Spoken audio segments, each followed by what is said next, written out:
Good evening, I'm Amna Nawaz. And I'm Jeff Bennett. On the NewsHour tonight, the White House cuts regulations for artificial intelligence in an effort to compete with China in a technological arms race. Director of National Intelligence Tulsi Gabbard pushes baseless claims about former President Obama and the 2016 election as the White House faces pressure over the Epstein investigation.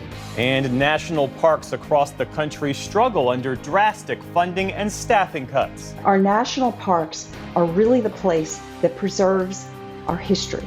And national park rangers are the most beloved and important storytellers in this nation.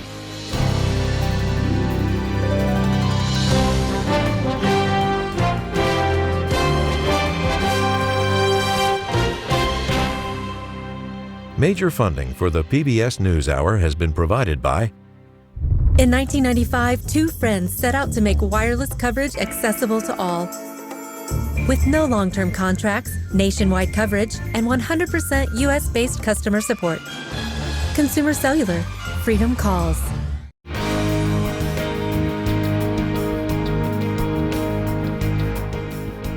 The Judy and Peter Bloom Kovler Foundation, upholding freedom by strengthening democracies at home and abroad. The Walton Family Foundation, working for solutions to protect water during climate change so people and nature can thrive together. Supported by the John D. and Catherine T. MacArthur Foundation, committed to building a more just, verdant, and peaceful world. More information at macfound.org. And with the ongoing support of these institutions. This program was made possible by the contributions to your PBS station from viewers like you. Thank you. Welcome to the NewsHour. More than 100 aid and human rights organizations are warning of an increasingly dire situation in Gaza as they watch Palestinians, including their own colleagues, quote, waste away from mass starvation. In an open letter, the groups say Israel's restrictions, delays, and fragmentation under its total siege have created chaos, starvation, and death. Experts have warned that Gaza is on the brink of famine for months now. Israeli officials dismissed today's letter, accusing the groups of, quote, echoing Hamas's propaganda. Meantime, local health officials say Israeli strikes killed 21 people overnight and into today, including women and children. Israel says it targets militants and blames civilian deaths on Hamas. In Ukraine, President Volodymyr Zelensky says he's reversing course on a controversial bill that aimed to limit the powers of two anti-corruption agencies, but not before rare protests against his leadership. From Kyiv to Kharkiv, Ukrainians voiced their opposition to the bill, which Zelensky signed into law yesterday. It gives the prosecutor general new powers over two anti-corruption watchdogs. Today, Zelensky said he would submit a new bill to Parliament to restore independence to the agencies. This week's protests are by far the largest anti-government demonstrations since Russia's invasion more than 3 years ago. There are reports tonight that Attorney General Pam Bondi told President Trump earlier this year that his name appeared in files related to the late sex offender Jeffrey Epstein. That's according to the Wall Street Journal and the New York Times. The disclosure reportedly came as part of a broader briefing of the case for the president, and his name was one of many cited in the files. White House Communications Director Stephen Chung today said that any suggestion of wrongdoing by Mr. Trump is, quote, fake news. Separately, the House Oversight Committee issued a subpoena today for Epstein's associate, Ghislaine Maxwell, to appear for a deposition next month. A subcommittee also voted to subpoena the Justice Department for files on the Epstein investigation. That subpoena still has to be drafted. And a judge in Florida rejected a Trump administration request to unseal transcripts from grand jury investigations into Epstein from the years 2005 to 2007. A similar request for the work of a different grand jury in New York is still pending. The man who murdered 4 University of Idaho students in 2022 has been sentenced to 4 consecutive life terms without parole. Brian Kohberger broke into a home and brutally stabbed Madison Mogen, Kaylee Gonzalez, Xana Kernodle, and Ethan Chapin. He had pleaded guilty earlier this month in order to avoid the death penalty. In a Boise court today, friends and family members of the victims described their grief, with some addressing Kohberger directly, including a stepfather of one of the victims. You're gonna go to hell. I know people believe in other stuff. You're evil. There's no place for you in heaven. You took our children. You are gonna suffer, man. No official motive has been made clear, and Kohberger declined to speak at his sentencing hearing. The State Department is launching an investigation into Harvard's eligibility to host students and faculty from abroad through what's called the Exchange Visitor Program.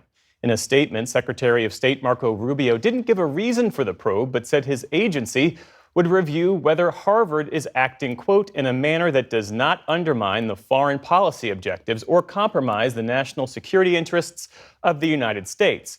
It's the latest move by the administration to pressure the university, even as the two sides hold talks aimed at ending their months-long dispute. A federal judge in Maryland is blocking the Trump administration from immediately taking Kilmar Abrego Garcia into immigration custody if he's released from jail. That comes as another judge delayed his release from criminal custody in Tennessee for another 30 days. Abrego Garcia's lawyers want him out on bond while he awaits trial for human trafficking charges, but only if ICE does not immediately take him into custody to deport him. His case became a focal point in the debate over President Trump's immigration policies after he was mistakenly deported to El Salvador in March. In Florida, a black man who was dragged from his car and punched by officers says he is still recovering from the February incident. Can you call your supervisor? All right, go for it. 22-year-old William McNeil's recording of the encounter shows him asking why he was pulled over before police break his window, punch him, and pull him from the vehicle. At the time, officers said McNeil was pulled over for not having his headlights on, even though it was during the day. The local sheriff says the video lacks context. At a press conference today, McNeil's lawyers said the incident was racially motivated and unlawful. McNeil himself spoke briefly, saying he was afraid to exit his car. That day, I just really wanted to know, why I was getting pulled over and why I needed to step out the car when I know I didn't do nothing wrong. I was really just scared. An investigation by the Florida State Attorney's Office determined yesterday that the officers involved did not violate any criminal laws. Turning now to the environment and a landmark opinion from the UN's top court on climate change. The International Court of Justice says countries may be violating international law by not taking steps to protect the planet. The non-binding opinion also said that countries harmed by the effects of climate change could be entitled to reparations. And it opened the door to allowing countries to sue each other, as well as letting activists file lawsuits against their own governments. In The Hague today, the court called climate change an existential threat to everyone. The right to a clean, healthy, and sustainable environment results from the interdependence between human rights and the protection of the environment. The human right to a clean, healthy, and sustainable environment is therefore inherent in the enjoyment of other human rights. The case at the ICJ was led by the Pacific island nation of Vanuatu, which has warned for years that it could disappear into the ocean due to rising sea levels, and it was backed by more than 130 countries. On Wall Street today, stocks jumped on news of a framework trade deal between the Trump administration and Japan. The Dow Jones Industrial Average added more than 500 points, the Nasdaq tacked on more than 100 points on the day, and the S&P 500 closed at a new all-time high. Still to come on the NewsHour, the White House announces a new trade deal with Japan that lowers tariffs on cars. Iran says it will continue uranium enrichment despite United States strikes on its nuclear facilities. And Judy Woodruff speaks with an activist about an alternative to calling out people who disagree with each other. This is the PBS NewsHour from the David M. Rubenstein Studio at WETA in Washington and in the West from the Walter Cronkite School of Journalism at Arizona State University. President Trump today unveiled his broad approach toward faster development of AI, with new proposals that he says would reduce regulation, accelerate innovation, and position the U.S. ahead of China. The president spelled out his vision at an AI summit in Washington a short time ago, surrounded by some of the biggest names in tech, including Silicon Valley entrepreneur and White House AI and crypto czar David Sacks.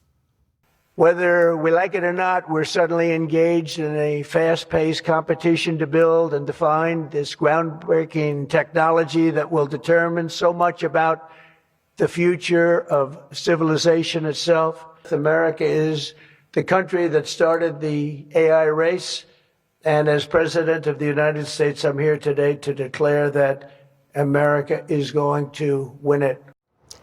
President Trump also planned to sign 3 executive orders on AI. One reportedly targets what the administration called ideological bias in AI chatbots. Another aims to make it easier to build massive AI data centers and the energy infrastructure they require.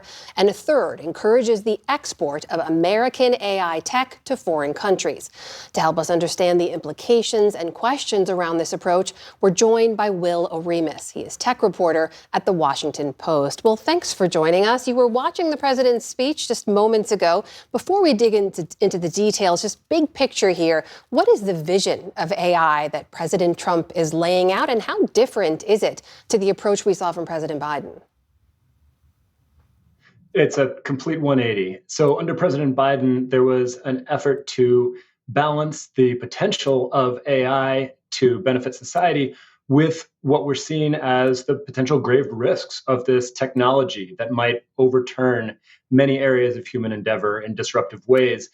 That executive order that President Biden had signed on AI was tossed out the window on President Trump's first day of his second term. And now we are seeing what President Trump's vision looks like. It is very much about a race. We are trying to beat China in AI.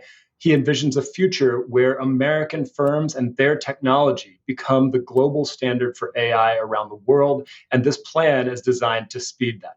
So from the folks you've talked to, are there concerns about the downstream effects of unshackling this industry, of pulling back a lot of the restraints that have been there? Yeah, well, to be honest, there aren't a ton of restraints there now. But what restraints are there? Maybe in some peril after this plan. What Trump wants to do is, in his words, roll back a lot of the red tape that is holding back innovation. And one way that this plan proposes to do this is to try to withhold federal AI spending from states that enact what the administration considers to be burdensome regulations on AI. Now, they haven't spelled out what they consider burdensome. They also say they want to leave room for prudent regulation of AI. So there's a lot of subjectivity in there. But the basic idea is that President Trump doesn't want states passing laws, for instance, that may deal with AI and privacy, or may deal with discriminatory applications of AI, or may try to require transparency on the part of AI developers.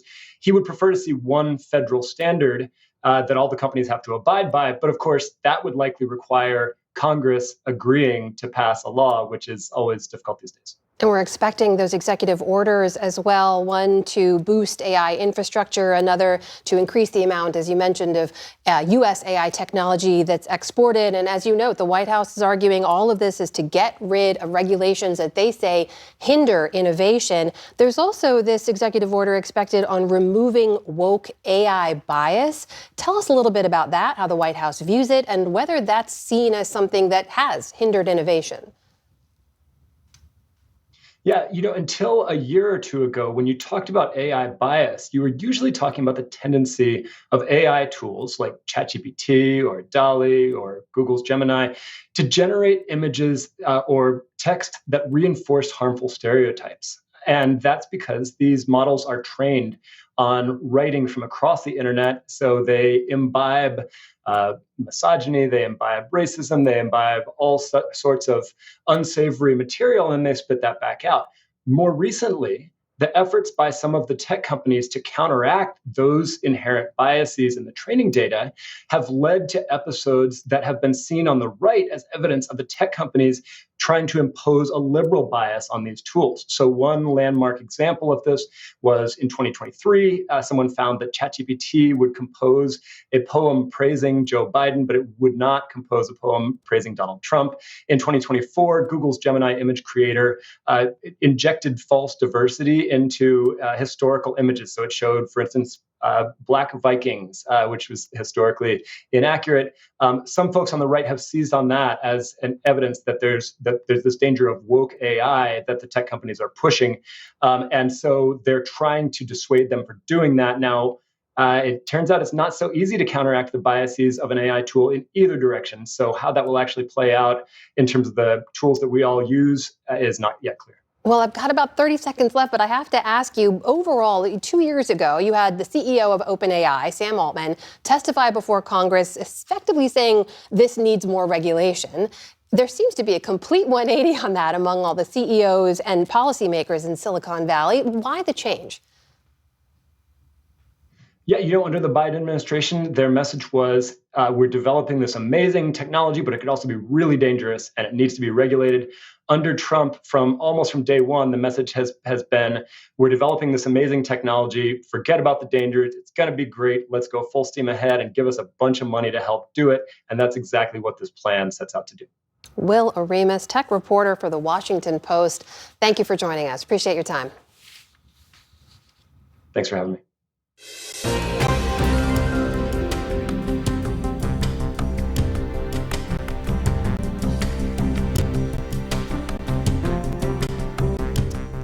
The U.S. and Japan announced they've reached a major trade agreement. President Trump hailed the breakthrough as a significant victory for American companies and consumers. In return, he said the U.S. won't impose punishing 25% tariffs on Japan at the end of this month. William Brangham has more. While the exact text of the Japan deal has not been released, President Trump says Japan has agreed to open its markets more to American cars and trucks, as well as rice and other agricultural products. It also agreed to invest $550 billion in the U.S. In exchange, the U.S. will not impose its threatened 25% tariffs on Japanese goods coming to America. Those will instead be set at 15%. So for more on what this deal means, we are joined by Kate Kalukowicz. She's Senior Managing Director at McClarty Associates, which is an international trade consulting firm. Kate, thank you so much for being here. Again, as I said, we don't really know the granular details of this deal, but is it, as President Trump has said, a major opening of the Japanese market to American goods? Well, as you say, we don't have all the details.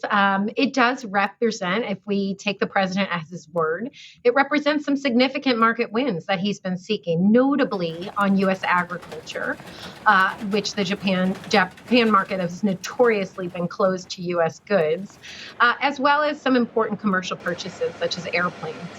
So the sectors, tell me a little bit more about the sectors that might benefit most from this. Well, it appears that the president was successful in attaining some concessions from the Japanese on rice. This was a sector, of course, of top interest. The rice market in Japan is quite protected. They allow a certain amount of rice to enter the market without paying tariffs, but once they hit this quota, tariff rates exceed 700%. This has been a very significant area of interest for the U.S. agricultural community. So, increased access there would represent a fairly significant market opening. The other sector that the president has sought increased access in is autos. You've heard the president talk over and over about the auto sector. In particular, his view that the Japanese market is closed to U.S. cars. Now, it's notable that the U.S. car market is not impacted by tariffs. The Japanese famously don't charge tariffs on vehicles coming into the market, but they maintain really significant regulatory differences, which have really impeded the access and growth of the U.S. auto sector in Japan. So commitments to relax or to adjust some of those regulations could also be meaningful to the U.S. auto sector. So this would seem to support the argument that the president has always made that he threatens tariffs in order to force other nations to bring down what he argues are unfair tariffs on American goods. That's true. And I think if we look at the range of trade negotiations that the United States is currently engaged in, you really can divide those into markets that are quite developed, like Japan, the EU, the UK, Korea. These are markets that don't employ very high tariffs, but have very high regulatory challenges for the United States. The other group of trade negotiations are happening with countries like Indonesia or Vietnam, which do have exceptionally high tariffs. The president in his agreements with those nations has succeeded in lowering those. So it's all about the different types of barriers to access. But the president has been quite clear. He wants U.S. firms to be able to sell more into these markets, and it does seem like he's achieving that. The president also said that the Japanese have agreed to invest or basically purchase $550 billion of U.S. products. What are those purchases likely to be, and who might be making those purchases? Yeah, there are two interesting, provisions that we've heard the president talk about. I think the $550 billion refers to an investment fund, which is quite novel.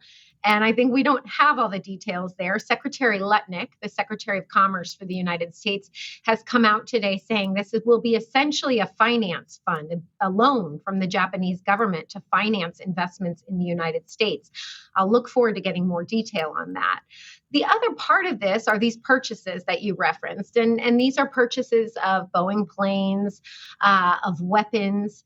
These have a dual purpose, I think, in terms of both offsetting the trade deficit, which is an interest of the president, selling U.S. commercial goods of interest, but also, the defense sector and defense burden sharing with our allies has also been a key issue of interest.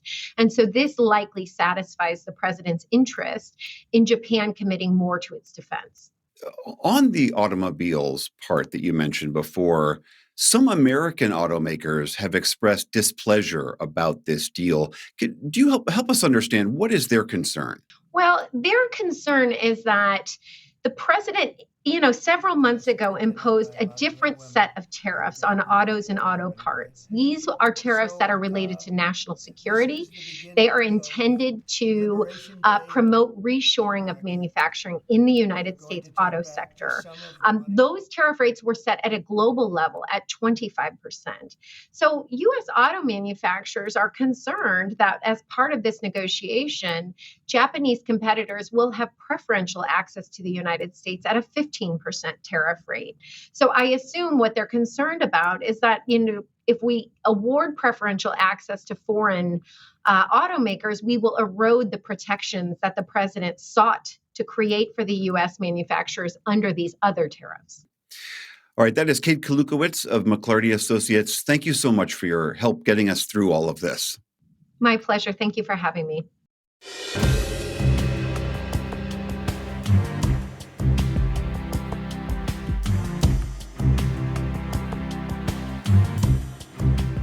Iran's nuclear program led to direct military confrontation against Iran last month from Israel and the U.S. Now the Islamic Republic is trying to stabilize its nation, its program, and its negotiating stance with the West.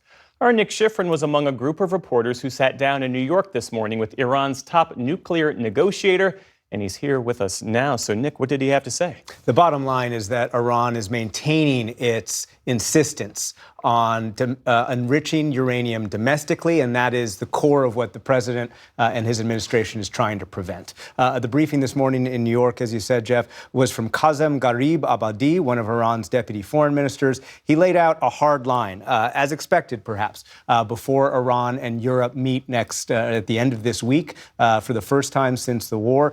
He said that Iran was, quote, more determined than before the war to maintain its right to enrich domestically, that he would not accept a regional consortium of enrichment outside of Iran, as the Trump administration has raised. He said Iran did not trust the U.S. to resume any kind of direct negotiations. He also said there was no Iranian formal assessment of the impact of those U.S. strikes on the nuclear facilities, even though his boss, Foreign Minister Abbas Araghchi, earlier this week admitted that those strikes, quote, seriously damaged the facilities. But he did say that a technical team from the the Iran nuclear watchdog would soon be in Iran, to talk about possible future verification. Yeah.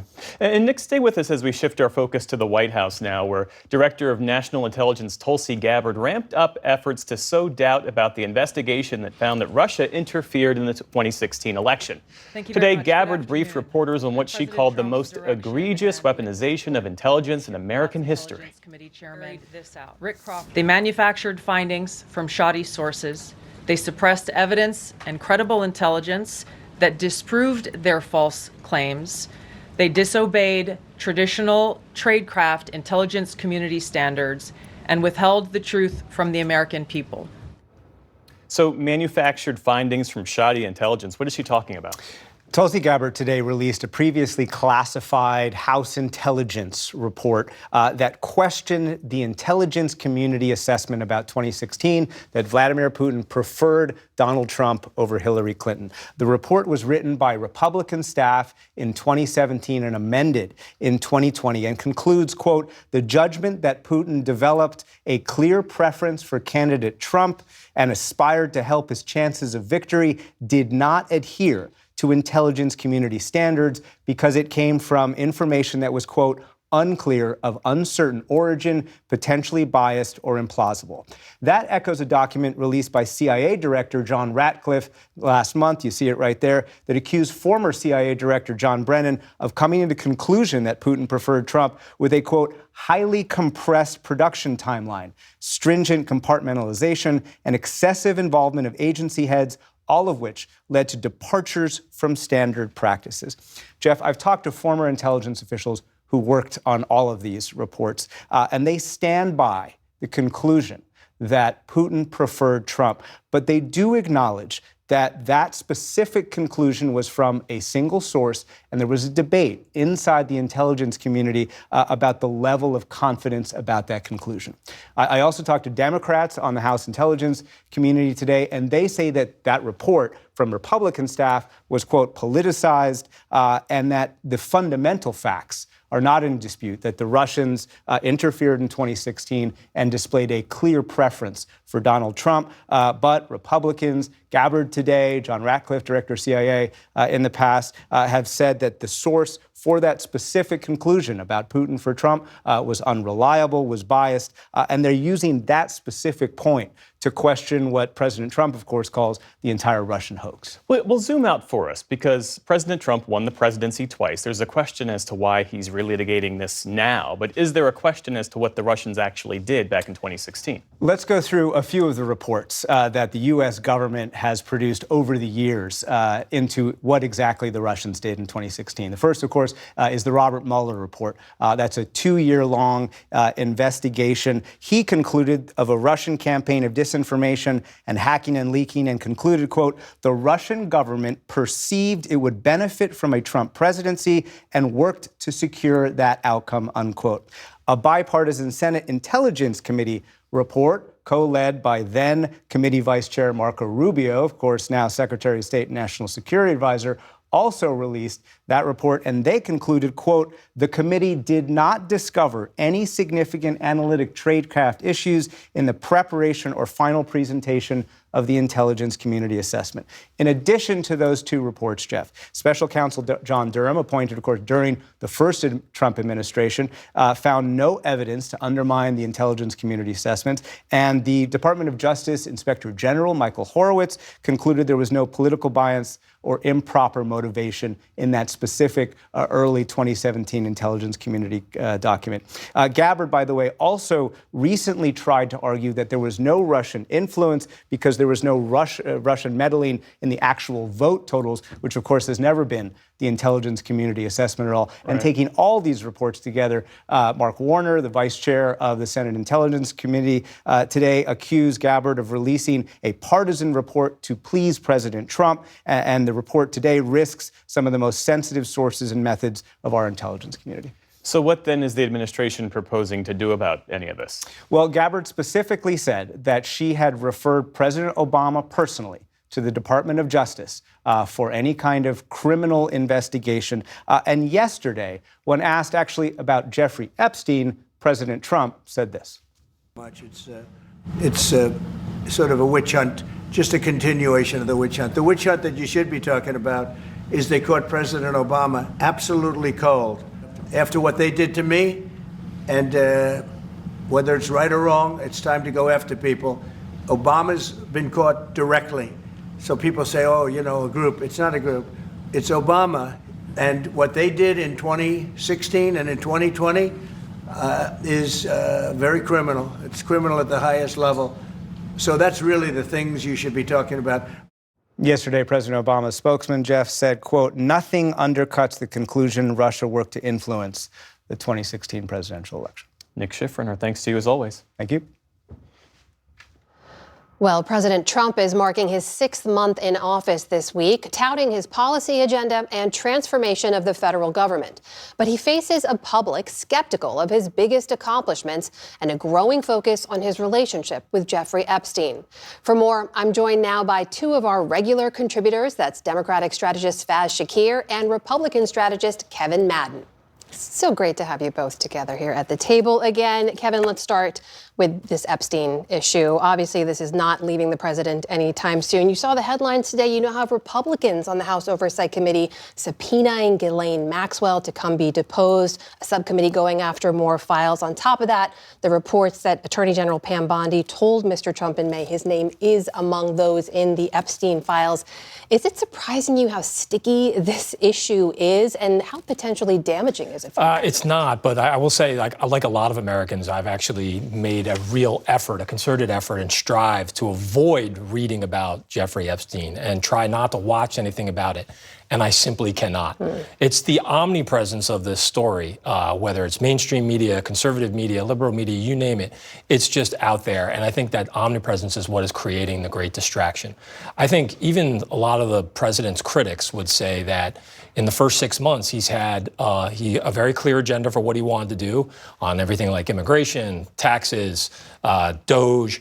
And he's achieved a lot of it. And a lot of those achievements have been because he's been working very well with Republicans up on Capitol Hill. Now, a lot of that is put at risk because it's a distraction and because it's starting to create this tension, not only for the president inside the White House, but with his allies up on Capitol Hill. And I think that's the real peril for him going forward. Fez, after months, I think it's fair to say, of Democrats kind of struggling to get around one cohesive message, House Democrats are really leaning into this issue right now. Is that the right move for them? Yeah, of course. I mean, Trump wound this up, first off. I mean, it wouldn't really be an issue if not he had campaigned on it, talked about the release. Then, of course, I mean, most famously, brought right-wing influencers into the White House, 15 of them, gave them white binders. They walked out of the White House and it said on the front cover of that binder, the Epstein Files, Phase 1.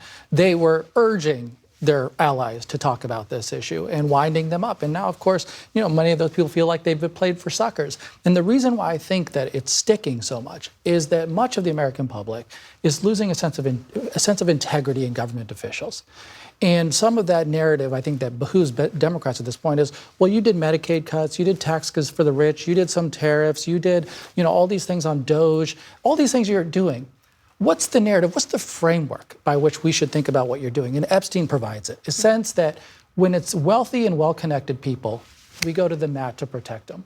And when it's not, we go to war against them. And I think Epstein is going to help feed this narrative, help it make it clear to a lot of people who Donald Trump fights for most aggressively. It happens to be people like Jeffrey Epstein. When you take a step back now, we're 6 months in to Mr. Trump's second term here. The things he wants to be talking about, Kevin, to your point, are the points you've said the core issues he was elected on, right? Immigration and the economy. He's underwater on both. And when you look at recent polling from CBS, he's got 56% disapproval on immigration, 70% of those polls saying that President Trump is not focused enough on lowering prices.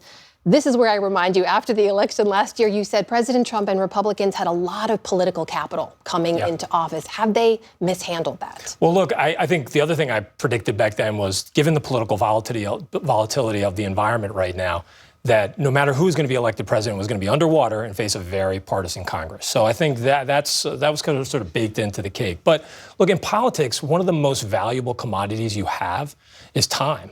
And right now, you know, the president's had a very good streak over the last 6 months. But now with these distractions, is it going to take away some time where he needs to focus on the top issues? The president and the Senate and the House Republican allies, they have to go out there and sell the merits of the one big beautiful bill. They have to sell the merits of what they're going to do on things like housing, prices, inflation, right? And so those type of distractions right now, that's the biggest challenge that they have is how do they work to value that commodity of time and use it more efficiently? And that's one of the big challenges that they have. Is it a messaging thing, or is it that people aren't seeing it impact their everyday lives? They haven't seen prices come down yet. Well, I think that's it. I think, well, inside the polls, you can see some good things. The intensity that the president has with his own supporters, that's a very good thing. But I think we talked about this during the campaign, all during 2024. The big middle of the American electorate is still where you make or break political majorities that are going to help you in the Congress and where they're going to help you get that, keep and manage that political capital. The most troubling part of the polls was that the president has sort of shed his support with independents. Yeah. And I think that's what he has to get back by talking about the issues that those voters care about. Vaz, meanwhile, Democrats have faced their own frustration from their base, arguing they're not doing enough to fight President Trump's agenda. You said after the election, the party brand is suffering, it needs repair. Are you seeing that repair work being done? Not yet, and there's a reason for it. There's a tension within the party right now, unfortunately. There are some who say we should play dead. We should not say or do anything. We should let the Republicans dig their own grave. They're not dumb people. These are intelligent people making an argument that Democrats should just lay low. And the problem there is that, you could potentially win a midterm election off of that. You can be the other party and gain seats because voters want to deliver a verdict, particularly motivated voters, and voters in the midterms want to say, hey, we want to get off this Trump train and move to a more rational sense. But for those who care about the Democratic Party, how are you defining it? How are you making that an appealing vehicle that people want to support?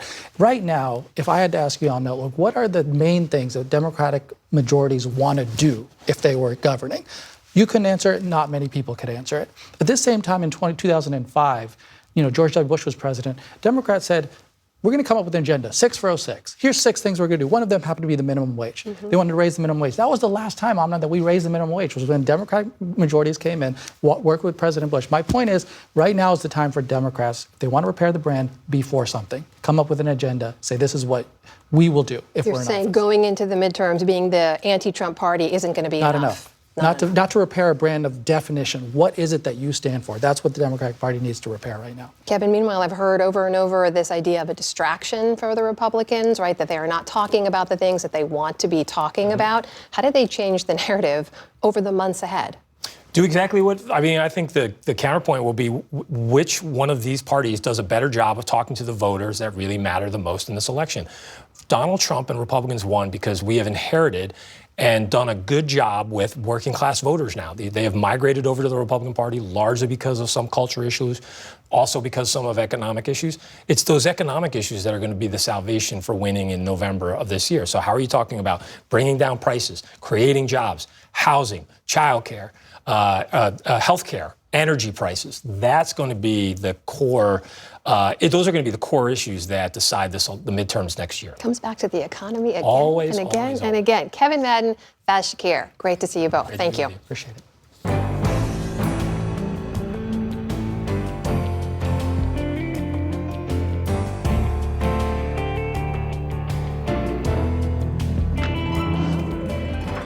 Summer is the height of the visitor season for the National Park Service. Last year, there were nearly 332 million visitors to U.S. national parks, monuments, and historic sites, a record that will likely be broken again this year. Stephanie Tsai has this report. That surge in visitors continues despite staff and budget cuts imposed by the Trump administration, with no end in sight. The big, beautiful bill rescinded $267 million earmarked for park improvements, and the administration has proposed a further 38% budget cut next year. Advocates say it's already having a dramatic impact on park operations. We spoke to some of them. My name is Jesse Chakrin. I am the current executive director of the Fund for People in Parks. Previous to that, I spent over 20 years working for the Park Service between Denali National Park and Yosemite. My name is Kevin Heatley, and I'm the former superintendent of Crater Lake National Park in Klamath Falls, Oregon. My name is Ken Yeager, and I've been in Yosemite since 1976, and I am currently the president and founder of Yosemite Climbing Association. I will say that Morale is as low as I have ever seen it in 24 years. Many friends and colleagues are near tears or in tears on a daily basis. It is heartbreaking, to say the least. The inability to hire additional permanent staff to replace people, the disruptions that occurred with respect to our ability to make purchases for vital essential items, the open hostility towards public sector employees. It was an unacceptable, untenable situation. You cannot operate efficiently in that kind of environment. And I knew that in long term, this was being set up to fail. And I didn't want to be a part of that. An area can stay really clean for most of the year. And then once trash starts getting dumped there, then people add to it because they figure, oh, somebody else dumped it there. Somebody's going to come along and clean it up. Well, got news for you. People aren't being paid to clean it up. There are so many jobs that people do not see in national parks. It's like running a small city. And so every reduction in staff leads to a reduction in services. The public may show up and the doors are locked. The beaches are less safe. The trails are going to have more litter. The trash cans will be emptied less frequently. You know, these things feel like small things if you talk about them individually.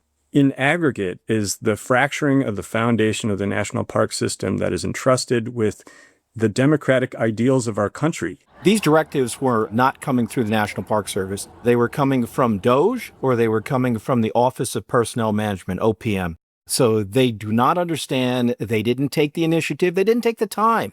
If you were going to do an efficiency study and come into an organization and try to enhance efficiency, the first thing you would do is get on the ground and understand how the organization works.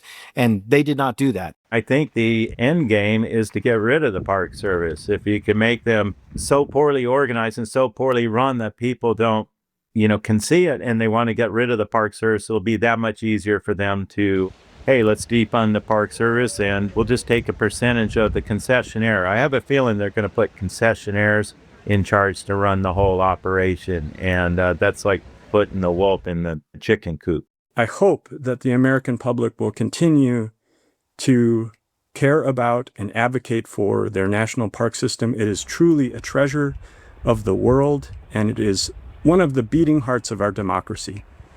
Joining me now to discuss the state of the national parks is Teresa Pierno. She's the president and CEO of the National Parks Conservation Association. Teresa, your organization put out a report earlier this month that found that the National Park Service has lost 24%, nearly a quarter of its permanent staff since January. There are nearly 100 vacant superintendent positions, and seasonal hiring is not filling a lot of gaps. You just heard others, Teresa, describe the impacts on morale. How major are these staffing shortages, and how do you think park visitors will be experiencing them? I think, as you heard from others, the parks are at a real crisis point. I mean, not only were they going into this year understaffed, but then there's a hiring freeze. Then you see a reduction of 24%. Is enormous, over 4,000 staff members. And then there's still the potential for even additional reductions. Besides that, the hiring freeze continues. So we have many superintendents, hundreds of superintendent positions vacant, maintenance workers, workers that do the essential jobs within a park so that a visitor can have an excellent experience are vacant, and they can't fill them. And the other thing, they can't spend any money without permission. So it's a really difficult, demoralizing situation. Well, the Interior Department, Teresa, sent us this statement saying it is implementing necessary reforms to ensure fiscal responsibility, operational efficiency, and government accountability. They say the National Park Service is diligently working to meet the evolving needs of visitors, ensuring memorable and meaningful experiences for all. Are these efficiencies what's needed? Well, absolutely not. They're not efficiencies. It's in no way efficient to take a beautiful jewel, a crown jewel of this nation, our national park system, that is beloved by millions of people across the country, and not only demoralize the staff and reduce the staff to the point where the leadership has been eliminated in many parks, where the maintenance, the ability to be able to even bring visitors in, open campgrounds. We've seen parks have to close parts of the park and change hours and things like that because of the fact that it's so understaffed. And what we're also have to recognize is that for every dollar invested in our national parks, it returns $15 to the economy. And that's in the hotels and the food service and all of the things that people do when they come to our national parks. The communities around the parks, thousands of people are hired in jobs that are connected to the visitors of the parks. I want to ask you something else. Another executive order that the president has put out has instructed the Park Service to review plaques, displays, remove materials that are deemed, quote, inappropriately disparaging of Americans. The New York Times, as you may know, reported this week that Park Service employees have been flagging descriptions and displays at scores of parks for Trump administration review. Zoom out, bigger picture. What is the mission of national parks? Who are they for? And how do these changes, the budget changes, and potentially the display of names and displays fit into all of that? Well, I think as most people understand, our national parks are really the place that preserves our history. And national park rangers are the most beloved and important storytellers in this nation. The historians, the people that talk. If you go to some of our sites like Gettysburg and walk through that hallowed ground and hear about the battle and hear about what happened, what were the real details, it's something that will move you. You will remember for the rest of your life. And so to erase and to even think about erasing history and erasing these stories or changing how you tell them so that they no longer are actually factual or follow what the history has told us is just unfathomable. Where do you go to learn about those things? It's our national park sites. And so we have to protect them. Teresa Pierno with the National Parks Conservation Association. Thank you. Thank you so much.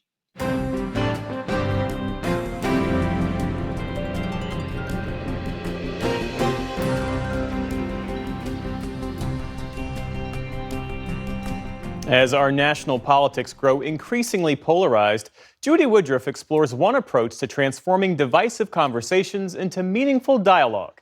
It's part of her series, America at a Crossroads. I've been an activist since I was 16 years old. Loretta Ross was once known for her fiery temper, shaped by more than 50 years on the front lines battling racism, sexism, and sexual violence. But by the time I got to my 60s, I began to feel that how we did the work was more important than the issues that we worked on. Ross, now 71, says she came to understand there's a more effective way to engage people she disagrees with. That realization is at the heart of her new book, Calling In: How to Start Making Change with Those You'd Rather Cancel. When you're calling people out, that means you're intentionally, publicly blaming and shaming them for something you think they've done wrong, and you want to hold them accountable. But the problem with the call out is that instead of inviting them into a conversation, you've invited them into a fight. When I started thinking about calling in, I said, we can achieve accountability, but we don't have to be angry to do it. Because I think I've had as many blessings as I've had obstacles in life. A survivor of childhood rape, Ross managed to channel her trauma into a driving force for her advocacy. Because I'd been through so much as a child, I had to make the decision that what I'd been through wouldn't determine what I would become. I mean, I couldn't let the man who committed incest against me just make me a teenage statistic, pregnant with no options. I just couldn't let these other people's dirty fingerprints determine who Loretta Ross was killed. And do not ask me where it comes from. When somebody told me I couldn't, that fueled my passion for I could. In 1979, at just 25 years old, Ross became the executive director of Washington's D.C. Rape Crisis Center, where she worked to support victims. It was also there that she experienced a pivotal moment after receiving a letter from a man in prison in Lorton, Virginia, just south of Washington. I got this letter from a man called William Fuller, and his letter basically said, outside I raped women, inside I raped men. I'd like not to be a rapist anymore. And I swear, when I got that letter, all I wanted to do was call him out. Because we didn't have enough resources to help victims, and here's a perpetrator calling for help? I mean, how dare you? So my motives weren't clean when I went to Lorton. I actually went there to curse him out and to say, I told you so. Everything that's happened to you, you deserved. And I reprocessed what I went through then and realized that this rapist called me in because he could see how afraid I was. She says that day would be a turning point.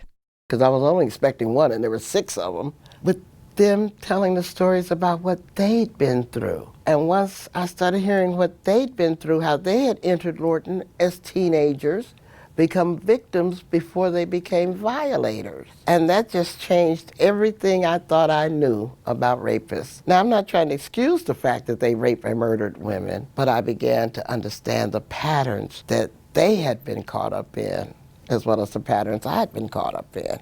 This led Ross to reflect on what drives people to call out others, a practice she says often entrenches existing beliefs and deepens divisions. Now a professor at Smith College in Massachusetts, she teaches courses on the subject here and online. And I find that a lot of the call-out culture is not driven by malice, but unhealed trauma. And we feel we have to hurt people to prove we've been hurt, which is not a good way to walk through life, but that's the autopilot that a lot of us are on. And so I'm hoping that we can deal with our trauma, deal with what we've been through in more productive ways, because it's not doing us any good, and it certainly isn't doing any good for the people that we need to be in relationship with. She's particularly concerned about how national divisions have strained relationships within families. I'm trying to teach people, don't go home and turn over the Thanksgiving dinner table just because they don't realize the role of pilgrims and stuff like that. This just is not how you do that. And so the phrase I use is learn how to handle your passion with compassion. But I believe you can say what you mean, and you can mean what you say. You just don't have to say it mean. How would a conversation go? If you're talking to somebody, you know they've been speaking in a way that you think is hurtful, harmful. What would that sound like? The most important 3 words you can use in a conversation is, tell me more. If you bring your honest sense of inquiry, you can have a conversation with anybody. I swear, people love telling you about themselves if you give them an invitation. And you're having a conversation instead of a fight. It's just that easy, really. And while it's sometimes easier to practice this with family, Ross says she came to see it as a tool that could be used more broadly to help people discover common ground.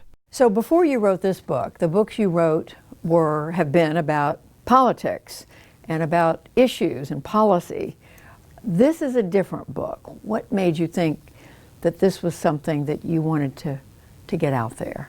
What's really bad about this time is that our opinions have become our identities. Now we make enemies of people who don't perfectly align with us. And that's why the call-out culture is so dangerous, because we take people who we largely agree with and unnecessarily make enemies out of them because there's not that perfect alignment. And heaven help us if they're really on the other side of the political divide, then we demonize them. As you think about what's going on today, is one side or another, is it the right or the left that's more guilty of this too much calling out? Well, the difference, I think, between the right and the left is who has the levers of power to impose their prejudices on others. And what I have seen is that the left can be mighty intolerant, but we have a tendency not to weaponize the law and the police against everybody we don't tolerate. We don't have a tendency as much to ban books or to say that human beings are basically illegal. I mean, we just don't take it that far. Given how deeply polarized we are right now in this country, Is this the kind of thing that can make a difference, do you think? And I work on the assumption that most people are capable of compassion and being good. It just may be they have a very narrow circle to which they extend that compassion and kindness.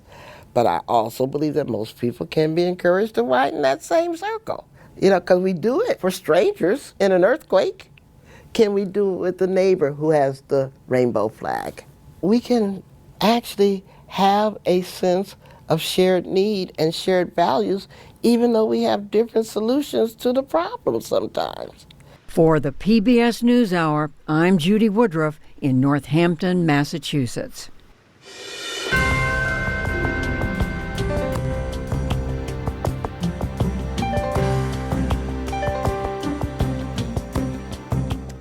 And that is the NewsHour for tonight. I'm Amna Nawaz. And I'm Jeff Bennett. For all of us here at the PBS NewsHour, thanks for spending part of your evening with us. Major funding for the PBS NewsHour has been provided by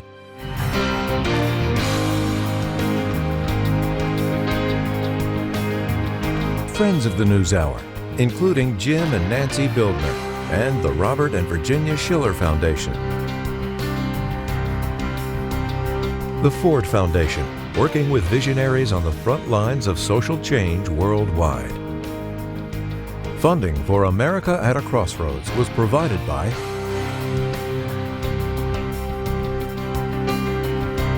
and with the ongoing support of these individuals and institutions.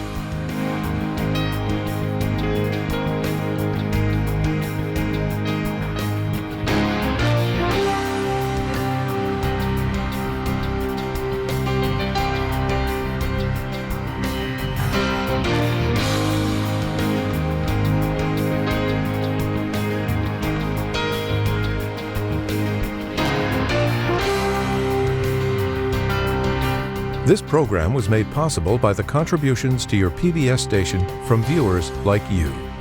Thank you.